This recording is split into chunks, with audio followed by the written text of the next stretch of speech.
Hello बच्चों, कैसे हो आप सभी। मैं आशा करता हूँ कि आप सभी मस्त होंगे, स्वस्थ होंगे और आपकी पढ़ाई भी बेहद बेहतरीन तरीके से चल रही होगी। तो बच्चों, आज की इस क्लास में मैं आपको पढ़ाने वाला हूँ एड्स और पश्च विषाणु, जिसको इंग्लिश में कहते हैं रेट्रोवायरस के जीवन चक्र के बारे में। तो सबसे पहली बात, मैं आपको एड्स के बारे में बहुत कुछ पॉइंट बताने वाला हूं। एड्स क्या होता है, कैसे उत्पन्न होता है, सबसे पहला केस कब मिला, इन सभी के बारे में मैं आज इस क्लास में चर्चा करने वाला हूं। तो सबसे अगर हम पहले पॉइंट की बात करते हैं, पहले पॉइंट में हमारा आ जाएगा एड्स का पूरा नाम। ठीक है, AIDS जो होता है, इसका फुल फॉर्म क्या होता है भाई। इसकी फुल फॉर्म की बात करते हैं तो इसका फुल फॉर्म होता है एक्वायर्ड इम्यूनो डेफिशिएंसी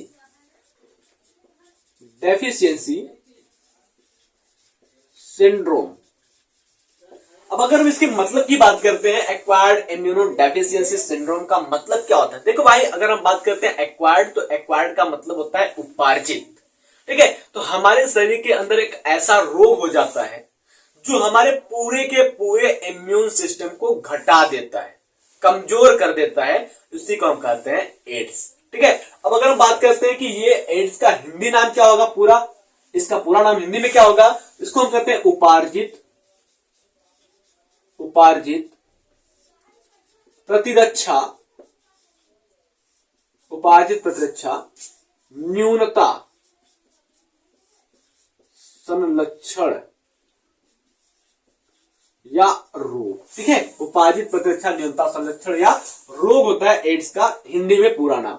अब बात ये आती है कि जो एड्स रोग होता है, ये उत्पन्न किसके द्वारा होता है, एड्स किसके द्वारा होता है। अब अगर हम बात करते हैं एड्स उत्पन्न किसके द्वारा होता है, this is the question. AIDS caused by, AIDS किसके द्वारा होता है, तो इसका सीधा सा जो जवाब होगा भाई, एड्स उत्पन्न किसके द्वारा होता है, तो एक वायरस होता है जिसका नाम है HIV। ठीक है, HIV। इस HIV का पूरा नाम होता है ह्यूमन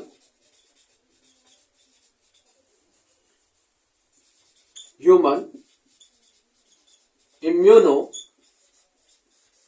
डेफिशिएंसी वायरस। इस वायरस की वजह से क्या होता है, किसी भी रोग के अंदर एड्स जो होता है वो उत्पन्न होता है। किसकी वजह से, ह्यूमन इम्यूनो डेफिशिएंसी वायरस की वजह से।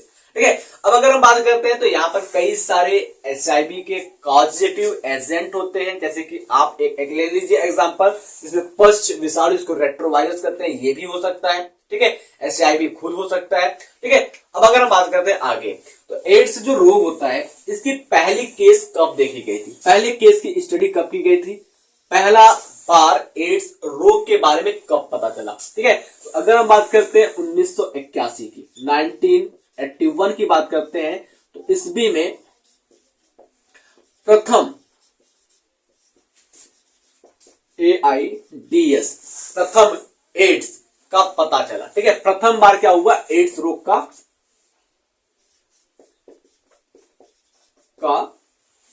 पता चला।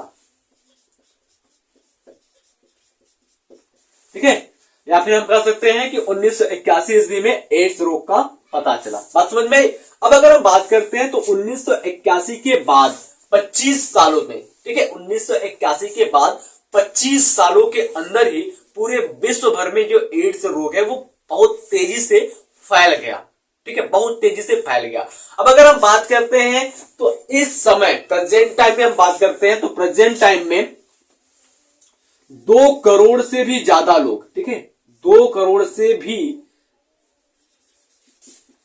ज्यादा लोग AIDS यानी कि एड्स से ग्रसित है। एड्स से क्या है, ग्रसित है। कितने, 2 करोड़ से भी ज्यादा लोग क्या है, एड्स से ग्रसित है पूरे विश्व में, अगर हम बात करते हैं तब। ठीक है, आगे हम बात करते हैं कि जो एड्स रोग होता है वो पर्सन टू पर्सन कैसे फैलता है। जैसे सपोर्टेड अगर बात करते हैं, ये कोई इंसान है, ठीक है, और ये हंसी खुशी है, इसको बेचारे को कुछ रोग नहीं हुआ है, ना तो एड्स हुआ है ना ही अन्य रोग है। मैं सपोज बात करते हैं एड्स की बात करते हैं तो इसको क्या हुआ है, एड्स नहीं हुआ है, ठीक है, ये हंसी खुशी से है। अब अगर हम बात करते हैं ये कोई दूसरा इंसान है, ठीक है, और इसको एड्स हुआ है, ठीक है, इसको क्या हुआ है, एड्स हुआ है,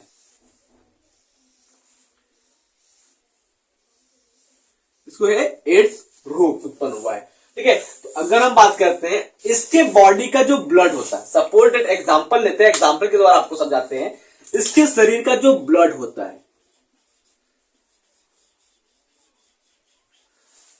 अब क्या करेंगे, इसके शरीर के ब्लड को हम इस इंसान के शरीर में प्रवेश करा दिए, ठीक है, इस इंसान के शरीर में प्रवेश करा दिए, तो ये जो बेचारा खुशी खुशी से अपना जीवन गुजार रहा था, जिसको एड्स नहीं हुआ था, तो इस इंसान को भी एड्स हो जाएगा, समझ में, इस इंसान को भी क्या हो जाएगा, एड्स हो जाएगा। मतलब क्या हुआ कि अगर हम बात करते हैं आपका ब्लड अगर किसी संक्रमित व्यक्ति के संपर्क में आता है तो आप भी क्या हो जाओगे, रोगी हो जाएंगे, ये पहला हो गया। दूसरा क्या होता है, जैसे इस व्यक्ति को एड्स रोग हुआ है, ठीक है, इस व्यक्ति को क्या है, एड्स रोग हुआ है, अब यहां पर कोई फीमेल है, ठीक है, ये कोई क्या है, फीमेल है, अब ये भी खुश है, ठीक है, ये क्या है, फीमेल है, ये कोई महिला है, ये भी खुश है कि इसको कुछ नहीं हुआ है,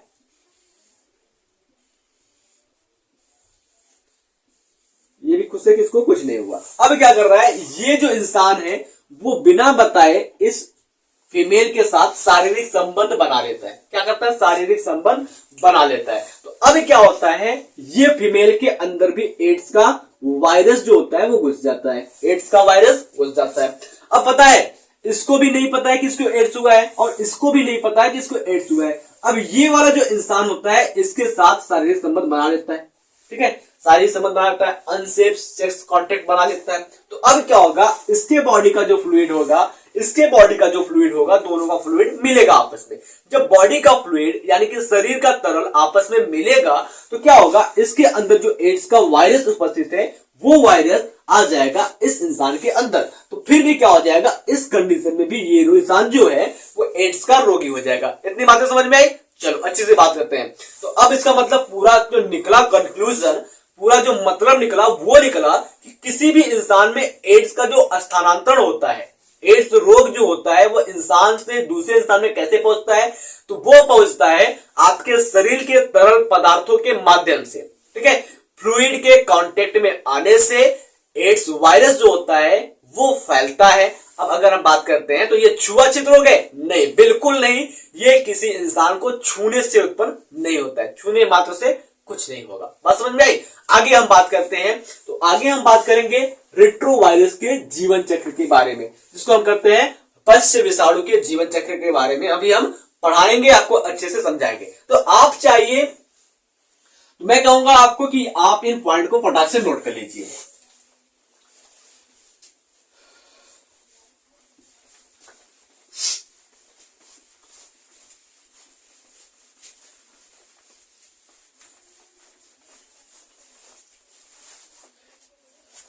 अब बात आता है कि जो रेट्रोवायरस होता है पश्च विषाणु, उसके जीवन चक्र की बात करते हैं। देखो सपोज अगर हम बात करते हैं ये कोई इंसान की कोशिका है, इंसान के शरीर की कोशिका है,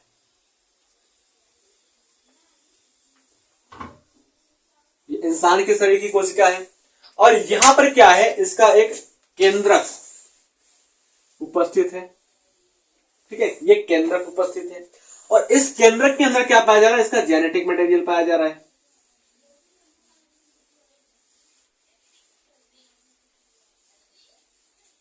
ठीक है, ये क्या है, इसका जेनेटिक मटेरियल है। बात बताता हूं मैं आपको, देखो ये क्या है, ये पूरी क्या है, ये है प्लाज्मा झिल्ली, क्या है, प्लाज्मा झिल्ली इंसान की, प्लाज्मा झिल्ली जिसको हम कहते हैं प्लाज्मा मेम्ब्रेन। बात समझ में आई? ये क्या है, ये है न्यूक्लियस यानी कि केंद्रक, न्यूक्लियस। अब ये क्या है इसके अंदर, ये जो धागे में दिख रहा है तो भैया ये इसका जेनेटिक मटेरियल यानी कि आनुवंशिक पदार्थ बात करते हैं तो ये है इसका डीएनए, किसका, ये डीएनए है, ठीक है, जिसको हम कहते हैं डीऑक्सी राइबोन्यूक्लिक एसिड। अब अगर हम बात करते हैं तो अब कहां पर होगा, अब यहाँ पे पूरी की पूरी प्रक्रिया जो होती है शुरू होती है रेट्रोवायरस की। सपोज दैट यहां पर कोई वायरस है जिसका नाम क्या है, रेट्रोवायरस, जिसको हम कहते हैं रेट्रो विषाणु। इसका नाम क्या है भाई, इसका नाम है रेट्रो वायरस, जिसको हम कहते हैं पश्च विषाणु। ठीक है, ये पश्च विषाणु है। अब क्या है, इसके अंदर पाया जा रहा है इसका खुद का जेनेटिक मटेरियल, खुद का आनुवंशिक पदार्थ पाया जा रहा है ना। तो अब हम क्या कहेंगे भैया, ये है वायरस का जेनेटिक मटेरियल, यानी कि हम कहेंगे viral genetic material, viral genetic material है।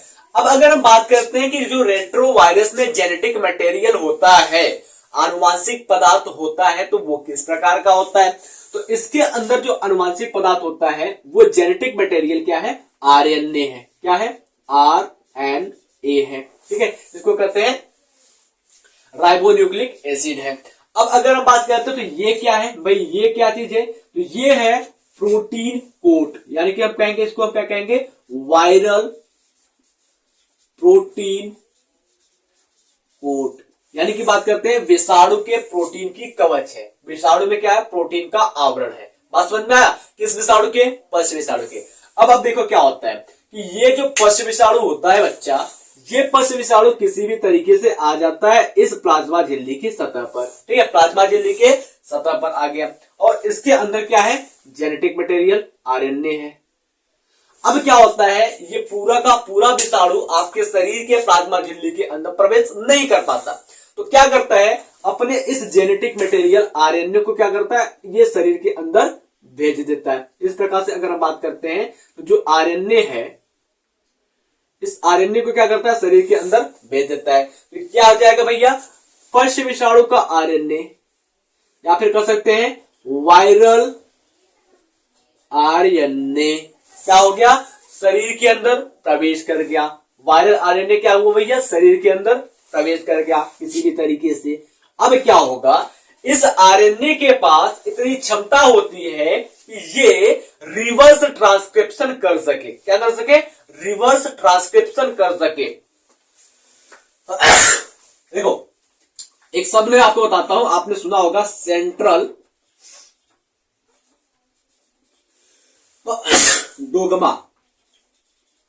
सेंट्रल डोगमा शब्द आपने सुना होगा। सेंट्रल डोगमा शब्द में क्या होता है, थोड़ा सा देखो, इस बात को मैं समझाने के लिए यहां पर बता रहा हूं। सेंट्रल डोगमा का मतलब क्या होता है, सेंट्रल डोगमा जो डीएनए जो होता है, डीएनए, फिर इसके बाद बात करते हैं आरएनए, फिर इसके बाद करते हैं प्रोटीन। ठीक है, प्रोटीन। अब अगर हम बात करते हैं जो डीएनए से डीएनए बनता है, फिर डीएनए से आरएनए बनता है, आरएनए से प्रोटीन बनता है।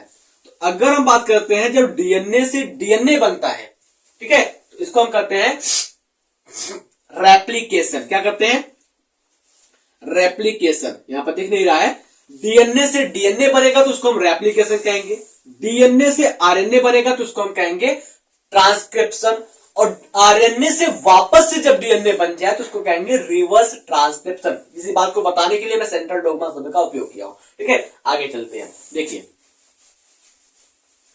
तो अब इस आरएनए के पास क्षमता होती है वापस से डीएनए में कन्वर्ट होने के लिए। क्या होता है, वापस से डीएनए में कन्वर्ट होने के लिए क्षमता होती है। अब देखो क्या होता है, ये जो वायरस है ये करता है रिवर्स ट्रांसक्रिप्शन। क्या करता है, रिवर्स ट्रांसक्रिप्शन।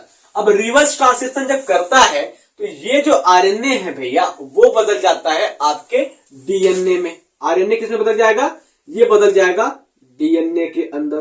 ठीक है, तो अब क्या हो गया, ये आरएनए डीएनए में परिवर्तित हो गया, तो ये क्या हो जाएगा, ये हो जाएगा वायरल डीएनए। यानी कि अगर हम कर सकते हैं तो ये हो जाएगा रेट्रोवायरस का डीएनए, वायरल डीएनए। अब डीएनए बन गया, अब इसका जो काम है वो आसान हो गया। काम क्या हो गया, आसान हो गया। अब ये जो डीएनए है वो यहां से घूम करके आएगा इस केंद्रक के अंदर, इस केंद्रक के अंदर जाएगा और केंद्रक के अंदर पहुंचने के बाद क्या करेगा, परपोषी के डीएनए के साथ जुड़ जाएगा, यानी कि इसके डीएनए के साथ जुड़ जाएगा। तो वायरल डीएनए किसके साथ जुड़ जाएगा, होस्ट डीएनए के साथ।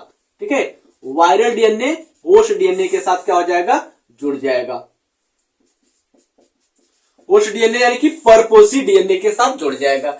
जब ये परपोषी डीएनए के साथ जुड़ा तो क्या हो जाएगा, ये पूरी की पूरी कोशिका जो है वो संक्रमित हो जाएगी। पूरी की पूरी कोशिका क्या हो गई, संक्रमित हो गई। ठीक है, अब पूरी की पूरी कोशिका संक्रमित हो गई तो ये बाहर निकलेगा। ठीक है, क्या करता है, संक्रमित कोशिका के द्वारा उत्पन्न नया आरएनए, ये पूरी की पूरी कोशिका संक्रमित हो गई। बात समझ में आया, पूरी की पूरी कोशिका संक्रमित हो गई। अब इस संक्रमित कोशिका के द्वारा उत्पन्न नया विषाणुवीय आरएनए अगर हम बात करते हैं तो यहां से क्या होगा, अब निकलेगा संक्रमित कोशिका यानी कि इन्फेक्टेड सेल, संक्रमित कोशिका से वायरल आरएनए। ठीक है, संक्रमित कोशिका से क्या निकलेगा, वायरल आरएनए निकलेगा। तो ये आरएनए बन गया भैया, देखो ये आरएनए बन गया। ठीक है, ये क्या हो गया, आरएनए बन गया। अब ये जो आरएनए है, अब ये क्या करेगा, ये नए विषाणुओं को उत्पन्न करेगा। क्या करेगा, नए विषाणुओं को उत्पन्न करेगा, यानी कि ये क्या करेगा, ढेर सारे विषाणु को, ढेर सारे पश्च वायरस को बनाएगा। इस प्रकार से ये क्या करेगा, ढेर सारे विषाणुओं को उत्पन्न कर लेगा। ठीक है, इस प्रकार से ये क्या करेगा, ढेर सारे विषाणु को बनाएगा। अब ये विषाणु होगा इस संक्रमित कोशिका से बाहर, इस संक्रमित कोशिका से क्या हुआ, बाहर निकल गया। अब ये इस संक्रमित कोशिका से बाहर निकल गया, देखो इस संक्रमित कोशिका से ये बाहर निकल गया। अब ये बाहर निकलने के बाद क्या करेगा, किसी नए परपोषी के शरीर में जाएगा और वहां पर रोग उत्पन्न करेगा। बात समझ में आई। अब देखो एक बार मैं फिर से आपको समझा देता हूं।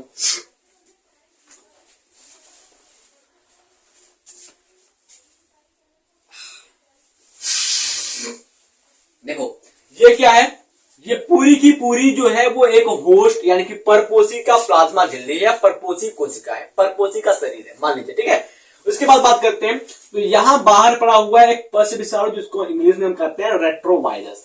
ये क्या है, ये है पश्च विषाणु का प्रोटीन कोट यानी कि प्रोटीन आवरण है। और ये क्या है, तो इस वायरस का, पश्च विषाणु का जेनेटिक मटेरियल है जो कि आरएनए के रूप में होता है। ये पश्च विषाणु आया किसी भी तरीके से इस परपोषी जीव के प्लाज्मा झिल्ली से जुड़ा, प्लाज्मा झिल्ली से जुड़ने के बाद अपने आरएनए को इस प्लाज्मा झिल्ली के अंदर भेजा। ठीक है, जो कि आरएनए है। अब इस आरएनए में क्या हुआ, रिवर्स ट्रांसक्रिप्शन हुआ, यानी कि अगर हम बात करते हैं तो ये क्या किया, अपने आरएनए को डीएनए में बदल दिया। ठीक है, तो ये क्या किया, अपने आरएनए को डीएनए में बदल दिया। तो ये कहलाएगा वायरल डीएनए। अब ये वायरल डीएनए यानी कि विषाणु का डीएनए जो है वो परपोषी होस्ट डीएनए के साथ क्या करेगा, जुड़ जाएगा। जब ये होस्ट डीएनए के साथ जुड़ गया तो पूरा का पूरा जो परपोषी कोशिका है वो संक्रमित हो गया, रोगी हो गया। ठीक है, अब क्या होगा, इस संक्रमित कोशिका से फिर से बनेगी वायरल आरएनए। ठीक है, ये क्या बन जाएगी भैया, इसका नाम है वायरल आरएनए। ठीक है, वायरल आरएनए यानी कि पश्च विषाणु का आरएनए है। अब ये पश्च विषाणु का आरएनए क्या करेगा, नए विषाणुओं का निर्माण करेगा। ठीक है, नए विषाणु बनाएगा।